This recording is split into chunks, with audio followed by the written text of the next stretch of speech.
પ્રીત lord ક્રિસ્મોલ ભાઈ તથા બહેનો, દિવ્ય દિન સંદેશમાં તમારું સ્વાગત છે. ઓગસ્ટ 19મી તારીખ. આ સંદેશ સાંભળવા તમારા સૌ ઉપર અને તમારા પરિવાર ઉપર વિશેષ પ્રભુ એમની આશીષ આશીર્વાદ વરસાવે, દરેકની સારી તંદુરસ્ત બક્ષે અને પ્રભુ તમારા દરેક કાર્યમાં પ્રભુ સફળતા બક્ષે. તમારા બાઇબલ લઈ લો, માથ્યુનો ગ્રંથ 19મો અધ્યાય 16થી 22મી કલમ સુધી. એવામાં એક માણસે આવીને યીશુને કહ્યું, ગુરુજી, કયું સારું કામ કરું તો મને શાશ્વત જીવન મળે? તેમણે જવાબ આપ્યો, સારું શું એ તું મને શા માટે પૂછે છે?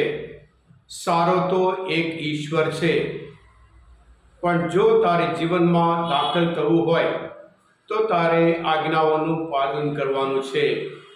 પેલાએ પૂછ્યું, કઈ આજ્ઞા? ઈશ્વરે કહ્યું, ખૂન કરવું નહીં, વ્યભિચાર કરવો નહીં, ચોરી કરવી નહીં, ખોટી સાક્ષી પૂરવી નહીં, માતા પિતાને માન આપવું અને એને તારા માનવ બંધુ પર તારી જાત જેટલો પ્રેમ રાખવો. પેલા જુવાને કહ્યું, એ બધું તો હું પાળતો આવ્યો છું, છતાં મારામાં શી ઉણપ છે? ઈશ્વરે તેને કહ્યું, તો તારે પૂર્ણ થવું હોય તો જા, તારું સર્વસ્વ વેચી દે અને જે ઉપજે તે ગરીબોને આપી દે, તો સ્વર્ગમાં તને ભર્યા ભંડાર મળશે. એ પછી આવ, મારા પગલે ચાલ. પેલો જુવાન એ સાંભળીને ભારે હૈયે ચાલ્યો ગયો, કારણ તે ભારે સંપત્તિનો ધણી હતો. આ પ્રભુની વાણી છે, તે આપણો આધાર છે. ખ્રિસ્તમાં ભાઈ હતા બહેનો, થોડા દિવસ પેપરમાં આવ્યું હતું, એક વડીલ મા બાપ એક મંદિર આગળ ઊભા રડતા હતા.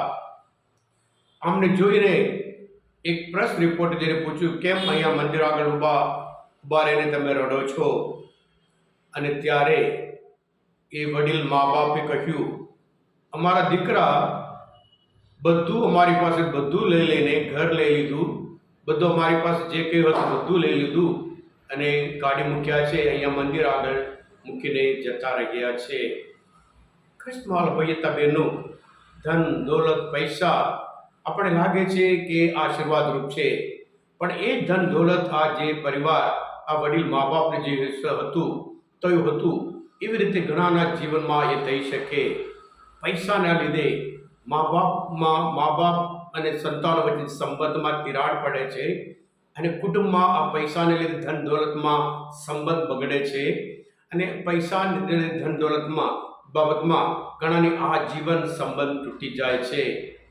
પણ ખ્રિસ્તમાં ભાઈ હતા બહેનો, આજના શુભ સંદેશમાં એક ધાર્મિક માણસ, સારો છોકરો હતો, જુવાન માણસ હતો અને પછી પ્રભુ પાસે આવીને પૂછે છે, શાશ્વત જીવન પ્રાપ્ત કરવા માટે મારે શું કરવું? અને પ્રભુ પણ એને કહે છે, તારે આ આજ્ઞાઓનું પાલન કરવાનું છે. અને એ સારો છોકરો હતો, સારો યુવાન હતો, નાનપણથી બધું આજ્ઞાઓનું પાલન કરે છે. એટલે હજુ મારામાં શી ઉણપ છે? ત્યારે પ્રભુ કહે છે, તારી ધન દોલત જે કંઈ હોય બધું વેચીને ગરીબોને આપી દે અને તને સ્વર્ગમાં ભર્યા ભંડારો મળશે. પણ એ માણસ, એ યુવાન ભારે હૈયે ગયો, કારણ એ પૈસાદાર માણસ હતો. ખ્રિસ્તમાં ભાઈ હતા બહેનો, એટલે આજના શુભ સંદેશ દ્વારા શાશ્વત જીવન પ્રાપ્ત કરવાનું હોય, આપણે ઈશ્વરને પ્રથમ સ્થાન આપવાનું છે. જ્યારે ઈશ્વરને પ્રથમ સ્થાન આપીએ તો જ આપણે શાશ્વત જીવન પ્રાપ્ત કરી શકીએ એમ છે. દુનિયાવી બાબત માટે બીજું સ્થાન આપવાનું છે. પ્રભુ પોતે માથ્યુના ગ્રંથમાં 6 અધ્યાયમાં 19મી કલમમાં કહે છે, આ પૃથ્વી પર તમારી સંપત્તિ સંગ્રહ કરશો નહીં, જ્યાં કીડા અને કાટ ખાઈ જશે, છોર ખાતર પાડીને ચોરી જાય. પ્રભુ પોતે કહે છે 20મી કલમમાં, જ્યાં તમારી સંપત્તિ હશે ત્યાં તમારું હૃદય પણ હશે.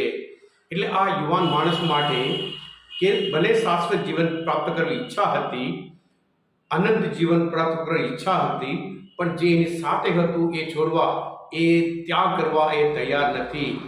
વાદળ મહત્વ નહીં, વરસાદ મહત્વનું છે. ઈચ્છા મહત્વ નહીં, પણ કાર્ય મહત્વનું છે. એમ કરીને પ્રભુ ઈસુ આજના શુભ સંદેશ દ્વારા પ્રભુ ઈસુ આપણને શીખવાડે છે. જેમ માતીના ગ્રંથમાં 5મો અધ્યાયમાં 48મી કલમમાં પ્રભુ પોતે કહે છે, જેમ તમારા પરમ પિતા ઉત્તમ છે એવી રીતે તમારે પણ પૂર્ણ થવાનું છે. એટલે આ એક હુકમ છે, જેમ તમારા પરમ પિતા પૂર્ણ છે એમ તમારે પણ પૂર્ણ થવાનું છે. એટલે પૂર્ણતા પામવા માટે જ્યારે ઈશ્વરને પ્રથમ સ્થાન આપીએ અને પછી જે દુનિયાવી બાબત હોય એના માટે બીજું સ્થાન આપીએ, અને ત્યારે જ આપણે એ શાશ્વત જીવન, એ અનંત જીવન આપણે જરૂર પ્રાપ્ત કરી શકીએ છીએ. આ કિસ્સામાં ભાઈ હતા બહેનો, આ મનનચિંતન શાસ્ત્ર પર સમજવા માટે, પ્રભુ ઈશ્વરને ઓળખવા માટે મદદરૂપ થયા હોય, તમે પોતે દિવ્ય દયાનો સંદેશ સબસ્ક્રાઈબ કરજો અને બીજા માટે ફોરવર્ડ કરજો, જેથી કરી તેમને પણ ખબર પડે કે શાશ્વત જીવન પ્રાપ્ત કરવા માટેનું એકમાત્ર, જેમ પ્રભુ ઈસુ પોતે એમના શિષ્યોના પગ ધોયા, કહ્યું જેમ મેં કર્યું એમ તમારે પણ કરવું.